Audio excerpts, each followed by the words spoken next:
I'm Glenn Blair. Welcome to A Geezer's Perspective. I want to share with you another positive aspect of growing older. I had a wonderful high school English teacher named Mr. Potter. He knew his stuff, he was funny, and he set a high standard for us. I didn't meet all the standards all the time. Somehow during my education I missed any basic instruction on the rules of grammar. I don't know anybody today who doesn't know how to diagram a sentence, except me. What was I doing the day they covered that? Could I have been transfixed by Cynthia? Yeah, good chance, yeah. Mr. Potter had a series of grammatical failings that he called skull and crossbone errors. If you had a skull and crossbone error in your paper, you flunked. Just one got you an F. 3 that bedeviled me were ending a sentence with a preposition, dangling participles, and split infinitives. Now, part of my problem was that I didn't even know what a preposition, participle, or infinitive was. So how could I possibly know if they were dangling or split?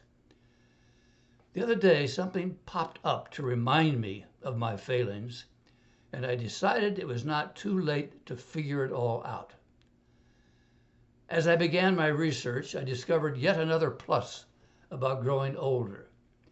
2 of the 3 skull and crossbone errors are now accepted for the most part, though not for my sister and her lifelong friend Janet, both English teachers. So I feel forgiven. I'm thinking about appealing the grade Potter gave me. Ending a sentence with a preposition was on shaky ground even back then.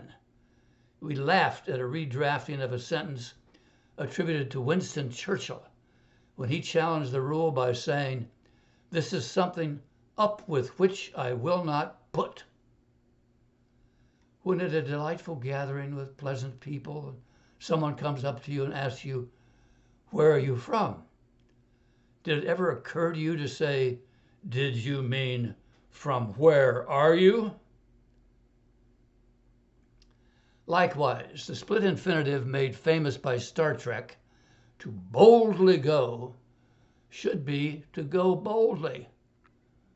Could it possibly matter if you say to quickly run instead of to run quickly?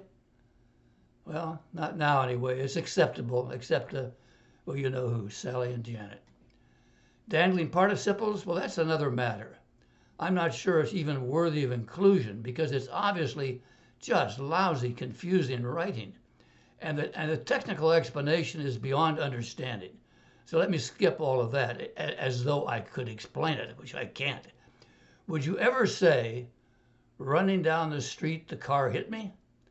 No, that's confusing, suggesting that the car was running, not you. Now, I'm not sure what's dangling and what's a participle, but anybody I know would say, "The car hit me while I was running down the street." We don't even need a rule for that. Well, that's it. I can't imagine that this is helpful to anybody but me. 2 of my skull and crossbones errors are okay today, and the 3rd never really was a problem. I feel vindicated. But I'm not going to share my thoughts with my sister.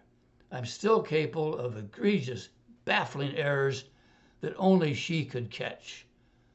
Or unfortunately, probably many of you. Maybe we could meet together later, have a beer, and diagram sentences together.